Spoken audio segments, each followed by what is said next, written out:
Welcome to another episode of Nerds with Badges. My name is Sergio Willis, writer, producer, director. This is my host, my co-host. I, Elijah Ballman. You can call me Elijah, an actor, producer, editor, filmmaker. I do a lot of different things, but today I'm here to co-host the with Badges. Not Nerds of Badges. Nerds with Badges. I didn't say of. Well, that could be the next bit. That could be the spinoff.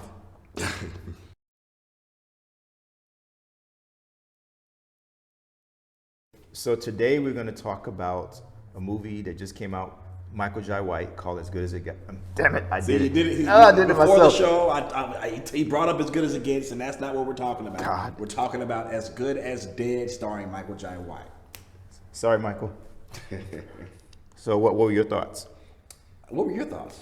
Well, I thought it was pretty cool. There was some things about the story that just kind of, it's a spoiler, so if you haven't seen a movie and you want to see it, you might want to, just for the next 10 or 15 minutes. The kid in the car talking to his phone, I thought that was just kind of like, they didn't know that he was on his phone, and I thought that was kind of like weird. Like, I mean, really. I mean, that was really, that's really it. And I'm trying to think, there was some other stuff too, like, it just seemed like really convenient. How did he follow the guy? How did he follow the guy, and save him? We're like going towards the end of the movie. No, it was that in the middle? All of this is sort of like towards the end. Let me just start by saying, okay, this is what I wanted to say. I wanted to say that Michael Jai White is the action star that Hollywood ignores. Like he is. Like the dude is phenomenal, straight up. And it's just crazy how dope he is. I'm saying that because I know a little inside information. I believe she shared on one of these interviews. I think somewhere along the lines he rubbed people the wrong way or something. Because Bridges? Huh? Yes, because the dude is. Okay. We talked about The Rock earlier, right? Mm-hmm. Now, The Rock is the action star of the current times, but Michael could be doing all of that stuff that the biggest action stars are doing. I think he's doper than Vin Diesel and The Rock when it comes to what he's capable of naturally. Well, don't you think he's done a lot. I mean, he's pretty known for action. No, he's hugely known, but a lot of the stuff that he does is independent stuff and his own stuff and stuff that he writes. I want to start with that. So I'll start from sort of the beginning, then kind of leading to what you were saying about all of that stuff. But the thing with me is that at first, because I seen the trailer at first, I actually didn't watch it on sound though, but I seen the trailer, and it was interesting. It was just because it was like, what's this about?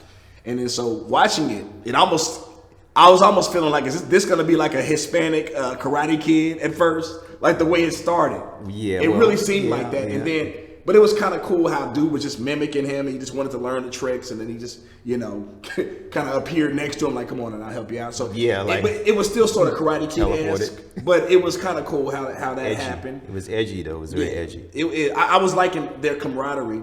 I love the movie a lot. Like the way it started, I was really loving it.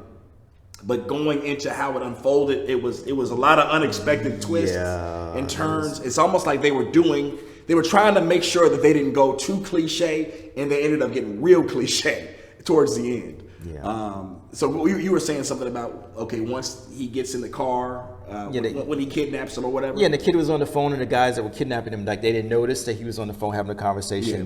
That was super weird. Yeah, it was super weird. But I guess, and then the guy turning out to be a bad guy, the soldier guy that came to help them. That was kind of. I started getting suspicious when they got in the car though, because they were like, "Where are we going?" The guy was like, "Well, we're going to undisclosed location." I was like, "Okay, that's my red flags." Well, look, remember they're fighting, and they're both fighting in the same style and this and that or whatever. Then all of a sudden, he shouldn't have been able to beat him though. I mean, he did kind of. Well, no, look, remember what's his Oscar? Oh, so Oscar was getting in that ass, and all of a sudden he's like, "Oh, I'm sorry, what the fuck was that?" Like that was weird, kind of fake, because he shouldn't have been able to beat him. He shouldn't be able to give him that much of a trouble if he was like not at his skill level, because you would think. But then again, we don't know what his skill level was. Whatever. What was his name? Eric. I think his name was Eric. That was the dude's name. I think. He was supposed to be the dude Eric, who ended up being like Michael Jai's character. What was Michael Jai's character? Like Davis, but he had a different name. There was a couple of different names. I think Davis was the original name. I can't remember, to be then we honest learned his real name. Well, I'll just say Davis for the sake of. He still does his own stunts now, right?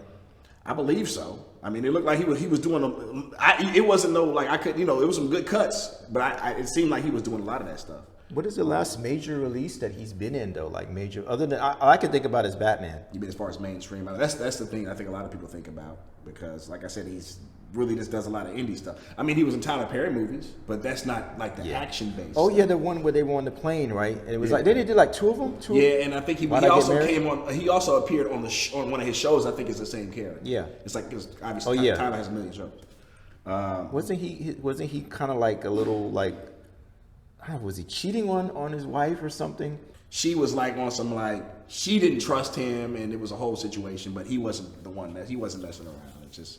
It was a thing with the baby mother, because that's his baby's mother, so that's his kids, and she just felt insecure. But it wasn't any issues. Back to as good as dead. So you doing it? Yeah, as good as it gets dead.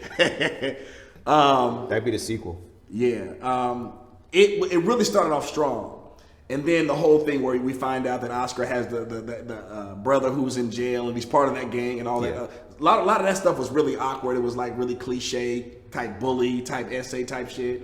And then all of a sudden, it just really it switched up a lot to like it just really was weird. And all of a sudden, when he gets in there and he's brave enough to fight this fucking goon in the damn, like that was nuts. Like that was not realistic. He kicked that ass. Yeah, but how did he flawless victory his ass? He flawless victory that dude. Well, he did get hit a couple of times. Did he? I don't think so. He kept going back into that stance. He got hit a couple of times though. I mean, the guy got in, he wasn't in danger. I never really felt like he was in danger. And then all of a sudden, you're going to train my brother. I want to train my brother. Like, this is like, he was already training him. Why are you asking him to train him? He was already training him. But he ain't comfortable with you because you're a goon and you're a gangster. But I'm just saying, like Michael Jai White's character was already training Oscar. Yeah. You're coming back to bully him into training him. That's the last person you're going to bully into training somebody.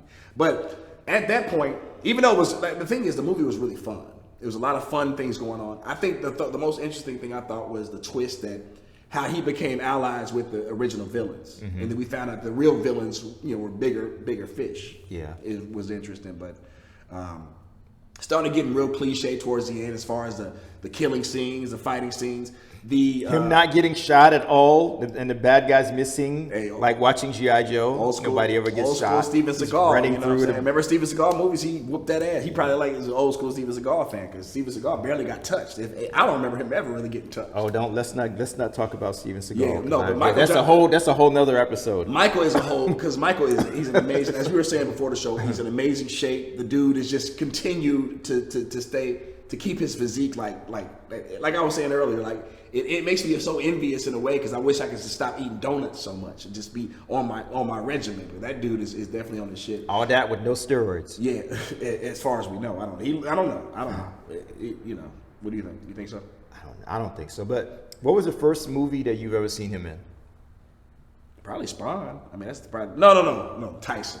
Tyson was the first time I ever seen him. Was that the first thing he ever did? I don't know about that, but it's the first time I ever seen him. Well, no, you said he did the Teenage Mutant Ninja Turtles also. That was just background. I was just saying because I recognized him later on after the fact because I used to watch that movie a lot. Like, oh, that's the dude from Spawn and whatever. I was just making a point about that when it comes. Undisputed was pretty good. That was kind of like my introduction, I think, to him. Which one? Oh, Universal Soldier. Also, he was a bad guy in one of those movies. Yeah. But I think Undisputed was the movie that really made me like a really big fan. I don't think I've seen it. And I actually saw him at Comic-Con when they were promoting Spawn when it was ready to come out. Yeah, I saw him in San Diego or where? Yeah. Oh. Him and Tom. No, it was at the Shrine Auditorium when they used to have a comic convention like every month. They used to do it. Yeah. Yeah, they stopped. Yeah, they used to do that for the longest. At the Shrine Auditorium, they would have a comic convention. And he was there with McFarlane, and they were talking about the movie and everything. And that's dope. One thing I will say though about the movie, so overall, it's a very fun movie. I think it gets really cliche, but it's dope because he wrote it. You know what I'm saying? But it gets really cliche. When people were getting shot, the special effect gunshot was awful. Well, it was awful. But here's the thing. This is what I was thinking about actually on the way here. You kind of noticed it a little bit when you look at it because the flare just kind of looks like it was animated. But they do that in everything though. Yeah, it's. But the thing about it is, I think it has to do with, you remember what happened at that controversy on the film called Rust when Alec Baldwin allegedly accidentally killed the cinematographer? Yeah. It makes you really appreciate Quentin Tarantino's movies when it comes to gunshots and stuff, like in violence, because it's very realistic. Whereas when people are using the special effect gunshot flare crap, it just was like real, it was just getting really like parody after a while when you were watching that, but it was still entertaining. Because they don't even there's any, there's like kickback from the gun or anything. It's just I mean, it's just the gun flare, and then you see the blood spot. Like, I'm like, y'all could do better than that. I thought it was funny though when he said, "Don't hold your gun sideways," because people always think that that's cool to do that. That's really funny. But you don't do that in real life. Well, that's because that's the cliche in the gangster movie. Yeah, so that's why even in Grand Theft Auto, you're running down the street. Leroy is running down the street. Yeah, and you don't do that. I think that scene when they were talking about the movie Van Damme. Yeah, that was funny. That was funny when I like that a lot because it shows some camaraderie between them. That's what I was saying, like how they ended up becoming allies when him and all the SA crew, and they went over there and took care of business. But that was just a cool little, easing the tension moment because it was very tense, the things that were going on. That was really cool. The ending was kind of surprising too because they went there at the end. I wasn't really expecting that. What do you mean? Explain what you mean. Well, the bad guy walks into the room thinking he's going to have a meeting with, I guess, his goons or whatever, and then everybody takes off their helmets, and Michael Jai White's there, and the guys have got the shakes on him and everything, and you're like, okay, it's about to go down. When they were doing that, I already seen that coming. Like I seen all that coming, and I seen Michael Jai White being there. I seen that coming. It was like that. I didn't think he would actually be there. I thought he would have just sent them there. No. I was expecting him to actually be there because he's supposed to be in hiding and everything. No, because he took everybody out. He took all his people out. He didn't have nothing else to lose. He wanted to just make sure that he knows, hey, you're done, bro, because you're done. I knew that was coming. That's why I said everything towards the end of the movie was getting really cliche. It was all cliche. I like that thing where he was like, you ever seen Scarface? And he shoots the dude down or whatever. Cliche, but it was almost like his ode or his paying homage to Scarface. That was really cool. There was one more thing I wanted to say. Oh, the woman who was supposed to be his love interest, that's his real life wife. Really? Yeah. Because I was like, that's a real passionate kiss that's going on over there. Yeah, that's his real life wife. Really? And as I was watching it, because I looked it up on IMDb at first, I'm like, hold on, I think that's his wife. I seen him in a little. They both were very like as far as. Staying on their health and active and all that, so they both do. Yeah, she was very beautiful. Like, is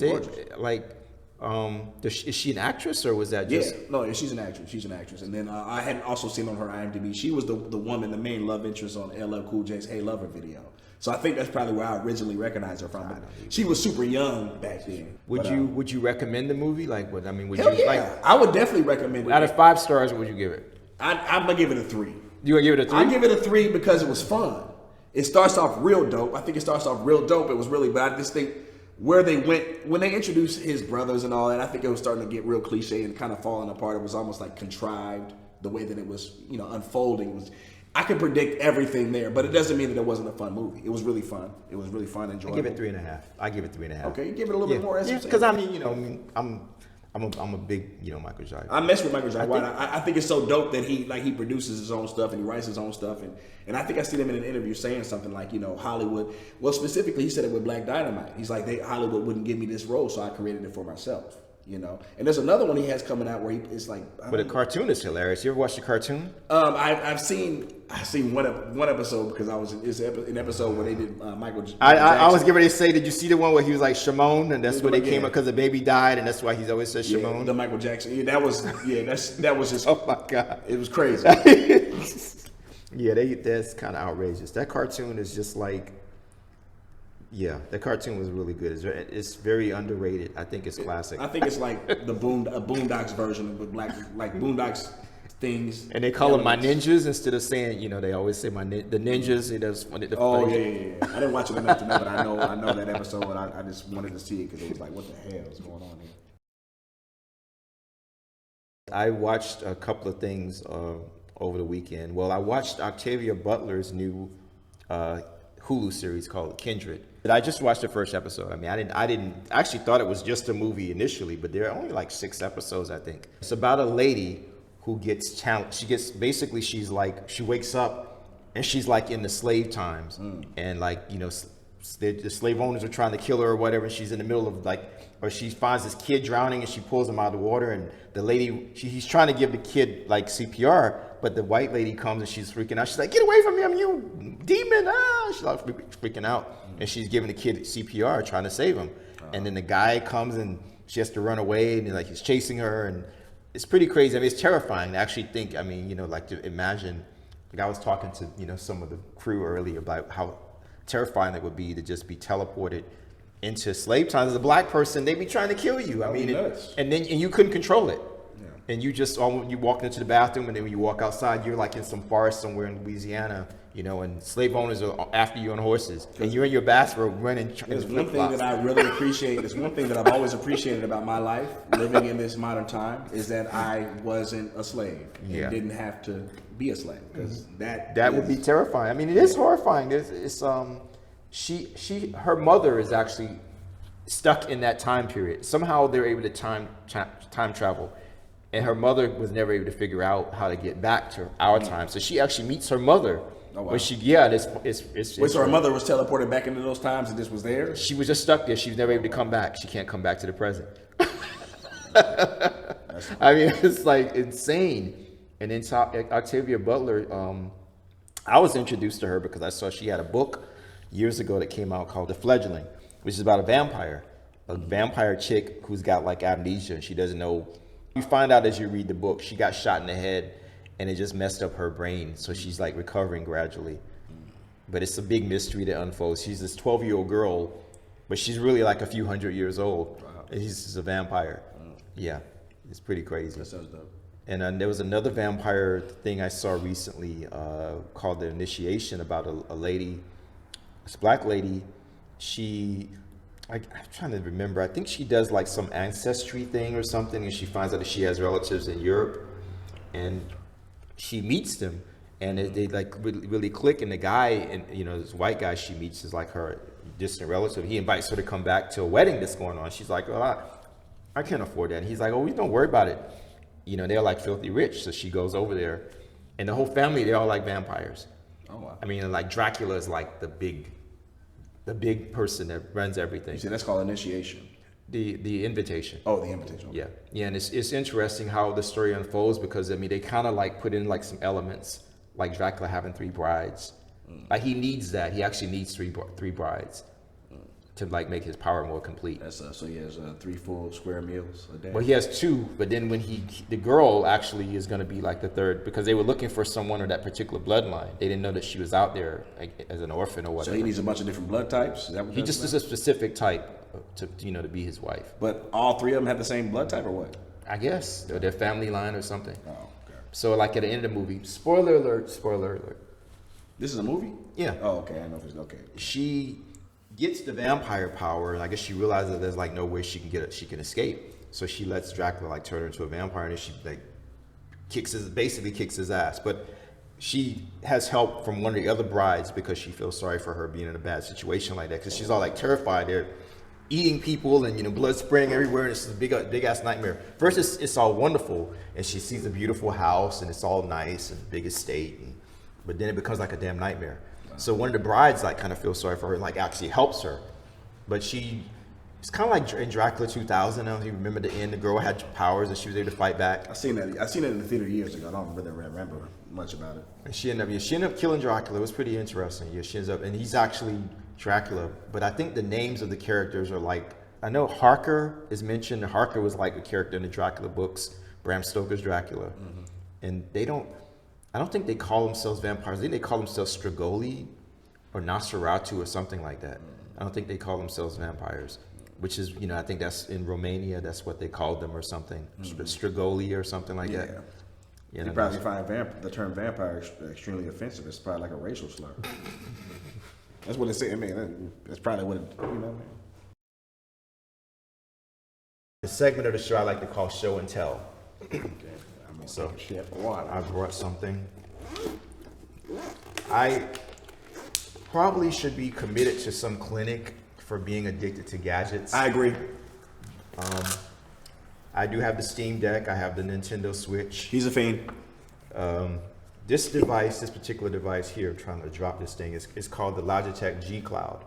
And it allows you, they're billing it as a streaming device. So you know how like you stream movies through Netflix or Hulu, Amazon, you stream the games. So you don't even actually have to have a console anymore. You have a little app on your TV and the games just come from some warehouse in Utah somewhere. So this actually lets you stream games from your PlayStation, I guess, Xbox. Probably your PlayStation, you probably can hack it and do all kinds of stuff because people always hack stuff. Not that I advocate that kind of behavior, but and emulating also, it emulates. Emulating basically means you think of a game off the top of your head. Any game, just think of a game off the top of your head. That old game from your past. Contra.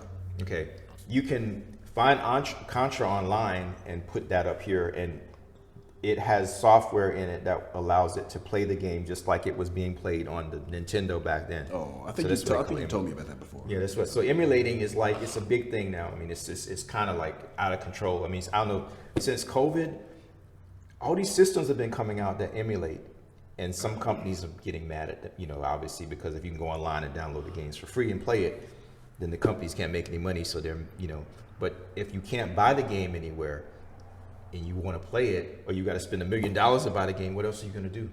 Yeah. So that's the thing. And, Nintendo is especially, it was just recently revealed that there's software that can actually hack the Switch. So people won't actually even have to buy. So Nintendo's just really, but people kind of call Nintendo the fun police, I think.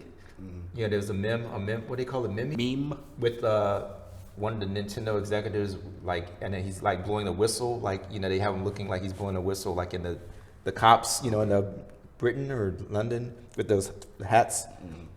You know what I'm talking about? No. Like in Sherlock Holmes, they always had those hats, those old timey Sherlock cops. Holmes type hat. Yeah. And he's blowing a whistle, okay. Like he's the fun police. And I never seen the meme, but I will say this. I mean, obviously, you can't blame anybody for not wanting people to keep them from getting paid. Yeah, but if the games came out like 50 years ago and the company's not even around anymore, not even making it, and you because they're not, because that's the thing. If they don't want people to do that, they need to kind of find a way to get the games to people then, right? Yeah, but they're not really doing that. So then they want to charge you $5,000 for the game. But that's why this emulation stuff is good for. Yeah, but a lot of people don't know if you download something from the internet, if you bought it, like say you own a movie and you go on the internet and you download it from somewhere, you still own it legally. It's still yours. I mean, you're not breaking the law. Mm-hmm. So there's all kinds of wiggle room. Oh yeah. But if you pay for it. Yeah. But it's a neat device. I think that cloud gaming is where the industry's heading, because I mean, you're getting to the point now you don't even have to buy a box, a big ass machine to hook to your TV. Now you can just have an app on your TV and you stream the games. But the downside is you got to have an internet connection. So Amazon has a service called Luna, which actually lets you stream games. Okay. But sadly, Google actually kind of spearheaded all of this. I should say Google, because Sony actually was doing PlayStation Now for many years now, but it was just kind of like low key. It didn't blow up. They always had the technology, but Google invested in a service called Stadia. So you got this controller and a little Chromecast thing you hook up to your TV and you stream the games through that. But over the last 2 years, basically the service has just kind of crashed and burned. Yeah, so Google is shutting it down next month. Dang. And they gave everybody a refund. Oh, I think you might have mentioned that before. Yeah, they gave everybody a refund. It's eventually that's where the industry's headed, but it's too soon. So the fact that this is a $300, I mean, it was $350 initially, then dropped the price. It's too soon for this kind of technology for the mainstream. But I think that they should have priced it more competitively. I don't think that $350 is a good price. Maybe $200. Being able to play games without a system is a good idea. I mean, especially if you got a small apartment, you don't want a bunch of stuff. Your smart TV, you got the Xbox app on it.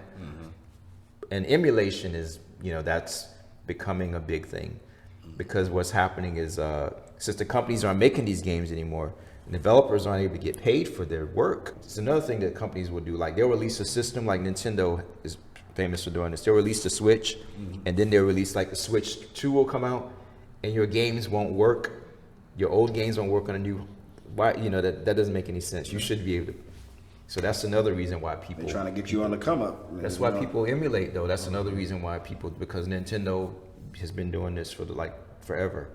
And Sony to a lesser degree. Now Microsoft actually led the way in backwards compatibility, because you can play a lot of your older games from your older Xboxes on the new Xbox machines. It would seem like they would have the technology to where if you have an old Xbox and then obviously they evolve to the newer one, you would think that not only can you play that game on it, there would be some kind of way to even enhance it. They've been doing that. They've been doing that too. They've been doing that lately. Nintendo's been releasing like classics on the Switch and like fixing the frame rates, That's what I'm saying. adding It online. would seem like they would be able to do that. Like, But they just started doing that I would say maybe within the last 3 or 4 years it's become a big thing because Sony, I don't know if you heard the game called The Last of Us. I have. There's a TV show coming out on HBO. Yeah. The original Last of Us came out like 10 years ago. And then they re-released it on the PlayStation 3 and they fixed the PlayStation 4 and they fixed the graphics. And literally like 6 months ago, The Last of Us Remastered came out. And they took the first game, the original Last of Us, and they remade the whole game with today's technology. Nice. And they added like some new stuff. That's dope. So it's weird. It's kind of weird. So you have the same game 3 times. You got the original, you got the remastered, and then you got the remake. And they did the same thing with Resident Evil. They had the first Resident Evil, then they had the director's cut, then they remade it completely. Nice. And it was only on the GameCube. Yeah. But now it's, they got Resident Evil 4 coming out, which is a remake of a Dreamcast game that came out like in 99, 2000. Dreamcast had a Resident Evil game? Resident Evil 4. Oh, wow. I bought it on day one. Dreamcast. Mm-hmm. I remember that. I still have my Dreamcast. Still work? Of course it still works. Of course. I'm a freaking people collector. keep old raggedy stuff still though. No, it's not raggedy. It could be broke. None of my game consoles. I bet you there's are a lot raggedy. of people who keep broke stuff just for nostalgia. But now a lot of those older systems are becoming collector's items, and people are actually going and taking those older systems and modding them. Like people are turning their GameCubes into like, computers and stuff, and doing all kinds of cool stuff because you can take the guts of something and fix it up, make it better. Well, yeah, so it's a GameCube, but it's actually got a memory card in it with like 5,000 games on it, stuff like that. Okay. And then you have, Nintendo, Sega releasing like miniature Genesis that actually have the games already in it, and you can play the games. Oh, that's cool. But some of the games are emulations, though. Sometimes companies use emulations because they run better. They might actually play better than the original ones. Oh, okay. Yeah, because sometimes emulations are when like a super nerdy computer person, they took the game and they just made tweaks to it. And the tweaks were so good that the company paid them to. No doubt. Yeah. Sonic, there was a Sonic the Hedgehog game that was completely done by like a guy who would make video games on the internet for fun. We should get into the whole thing about the way that they let go Henry Cavill. Oh, Superman. Okay, Superman. Okay.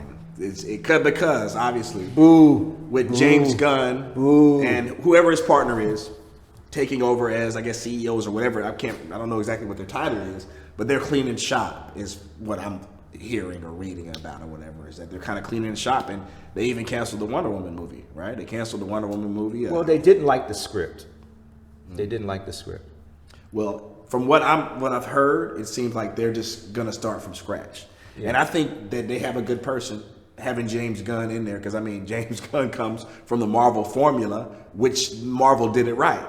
So I'm sure that's what they're thinking. And we were talking about this on one of the other episodes. It's like getting somebody in there who really loves comics or really loves a fanboy. Yeah, and James Gunn he definitely is that. Did you watch the what's the thing? He's going to be done, I think, with Marvel soon. But the Guardians of the Galaxy holiday special. Oh yeah, that was pretty cool. It was cute.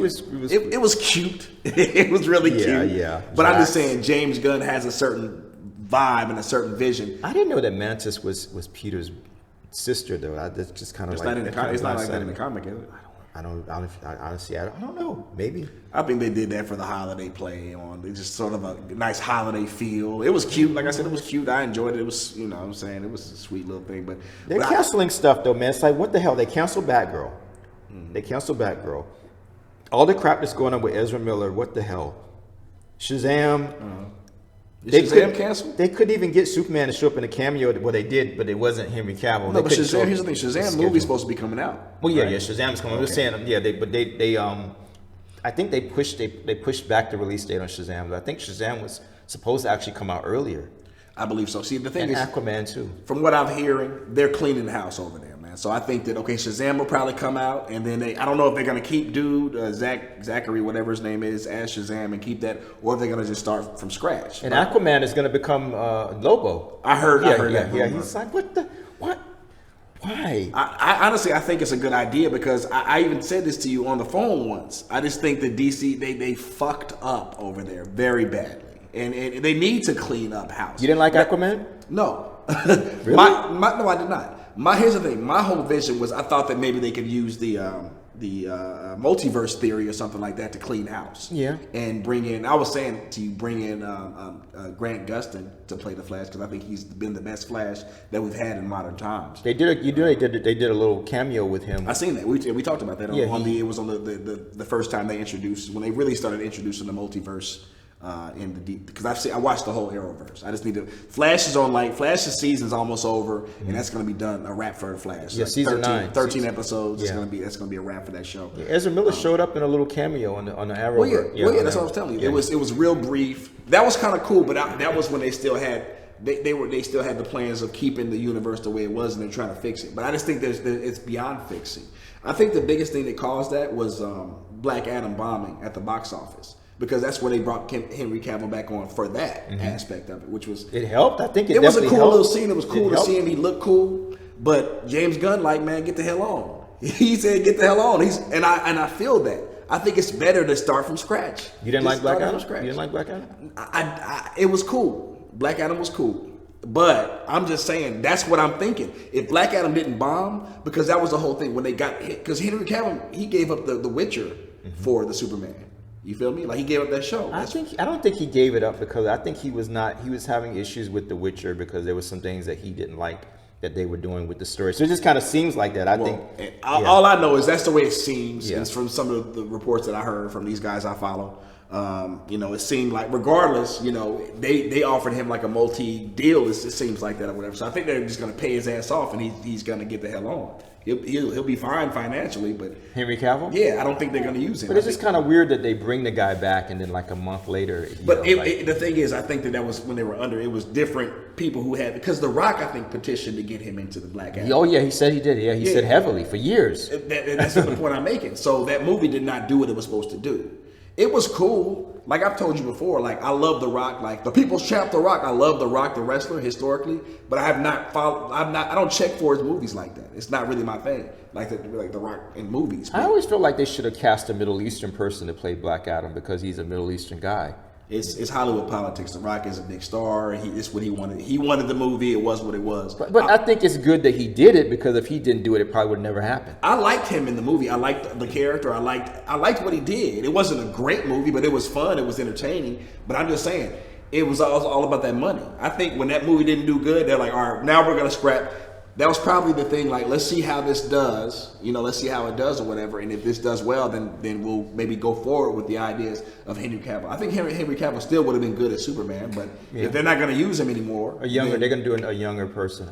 I think they should just do it from scratch, whatever. They messed it all up. A new Wonder Woman, too? You think of bringing a different Get her out of here, too. I just always... You don't like Gal Gadot? Not really. I mean, she's cool. The first movie was cool. Yeah, the second one was just kind of... We've talked about this before. The second movie is just... Their animated movies are dope. Yeah. Now, obviously, the animated... There's going to be different animators the way they play it, but it can be more like a comic book, and it looks like...